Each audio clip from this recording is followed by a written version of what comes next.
Thank you very much.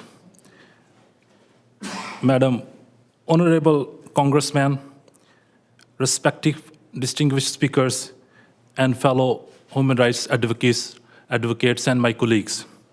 Thank you for your attention to this matter and opportunity to speaking on the issue that religious minorities faced in Pakistan. I would like to begin by addressing the issue of forced faith conversion and child marriage and religious persecution that Christian minority girls face in Pakistan. Each year, an estimated 1,000 to 2,000 Christian and Hindu girls have been abducted, forcefully converted to Islam, and married off with their abductors. This happened all under the law of Sharia. They convert them to Islam and then marry them just for sexual abuse. Madam Chair, our daughters have been stolen away from their families, and all it happened in the name of religion Islam and cultural impunity. In Pakistan, this is happening with frightening regularity and goes unpunished. Men and gangs especially target Christian and Hindu girls because they know that the courts and police and judges and lawyers and society will side with abductors. A large number of Pakistani society sees it as a religious duty to convert all Christian girls and Hindu girls to Islam. And they see it as a helping to their brotherhoods. And they consider it as other religious minorities like Hindus and Christians, they are disbelievers, they are kafirs. They stand with them. Regardless of their identities, people who try to help us, for example, lawyers, who try to help us, they have been threatened to their death just simply because they are Muslim and trying to help to return these girls. The conversion to Islam and marriage is a tool to cover up the heinous crime that they are committing, to cover up the heinous crime of abduction, child marriage, and forced conversion. And this is all happening in the name of Islam. In Pakistan, the age of the marriage is 16 and 18 years, depending on the province. However, we repeatedly go to the court to see only judges take a side to the person who is abducting because he is Muslim, and take the sides to the Sharia laws, apply Sharia's laws over Pakistan's domestic laws. This is not the violation only for the domestic laws, but also Pakistan's commitment with international standards, with international communities, international treaties. And this all happened in front of the authorities. This is not like somebody who is illiterate or somebody who is in the village doing this. This is happening by the authorities, people actually who are supposed to protect, actually who are supposed to defend these girls. They are facilitating these conversion and forced conversion and child marriages in Pakistan. Tragically, we see many cases, for example, false documents has been presented. When the girl will come to the court, they present fake marriage certificate, fake force certificate. They present all documents have been presented, they are false. In the case of Roshni Shakil, a 13-year-old girl was abducted and forcefully converted to Islam. And when her father went for the justice, the police registered a counter FIR against him and arrested him, put him in prison. This is the picture of Roshni Shakil. She's 13-year-old. She was abducted, forcefully converted to Islam, and married off. And when she realized that her abductor is actually trafficking her to Saudi Arabia for sexual abuse, she escaped. She managed to escape from his custody. And then while her father went for justice to the police station and to the court, instead of police helping him, they detained him. They arrested him just for saying that you are creating trouble in Pakistan. This is his father is behind the bar. This is the father who was looking for justice for his daughter, and he was detained in Pakistan. This happened, this is one of the examples, but this happened with thousands of Christian and Hindu girls. and with their parents when they go and seek justice, they face this type of brutality, this type of the counteraction from the authorities, from police, from judges.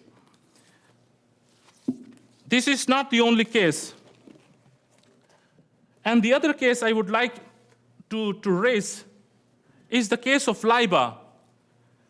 So imagine when these girls, once they are abducted, forcefully converted, with the help of Jubilee campaign or our lawyers, if we manage to bring even one girl back to their parents, when these girls appear in the court, so judges, instead of sending these girls back to their parents, they hand over these girls to the abductors, because simply saying that this girl has given her consent. A minor girl, what kind of consent can give a minor girl, 13-year-old, 9-year-old girl, 10-year-old girl?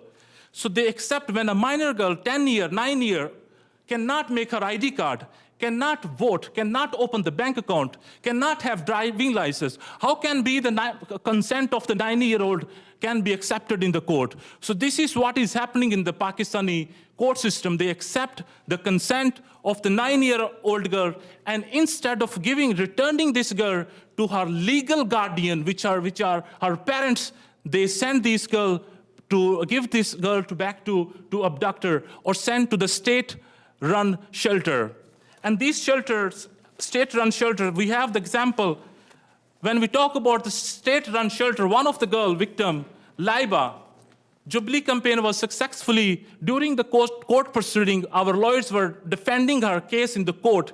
So we were able to establish that this girl is 10-year-old in Pakistan.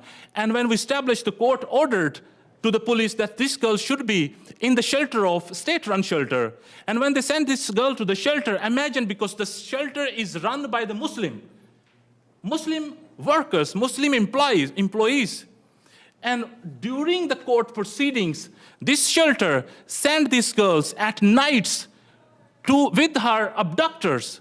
So meaning state shelters, which are supposed to protect these girls, were facilitating her forced conversion, child marriage, or abusive or sexual abuse of this minor girl. So this is the reality that thousands of Christian girls and Hindu girls are facing on daily basis. We have reported, Jubilee campaign has reported a report, conversion without consent. Other organization has given the number from the last 3 years, 176 girls only from Christian minority. If we talk about other organization who has reported recently, Center for Social Justice, 400 girls from last year only. So thousands of girls who have been sexually raped have been reported. And this is, and we have been helpless by the state actors. When we talk about, for example, after the returning of these girls, the trauma never ended here. Even we try to manage these girls has to come back and then, go to the courts for the cancellation of their marriage. So what happened, even we try to return one girl back, parents has to go for the jactitation of their marriages. How can these parents cannot even afford? So this is, how can this be justice that the parents whose daughter has been abducted, forcefully converted, and married off with their abductors, and even though we try to manage and bring this girl back to their parents, and after that, all the way they have to go back to courts and for the jactitation of their daughter's marriage. I recently received one call from the victim who was abducted and forcefully converted 4 years ago. And now she turned 18 years old. So imagine her abductor, so-called husband, threatened her that you are my wife and I will take you back. Due to the trauma and panic, she died few days ago because she could not survive this trauma that she had faced in the past. So, Madam Chair, that is the situation in Pakistan. And these are the not only cases. I want to raise these other cases, for example, case of Shifa Rafaqat. I personally went to the court, to the police station.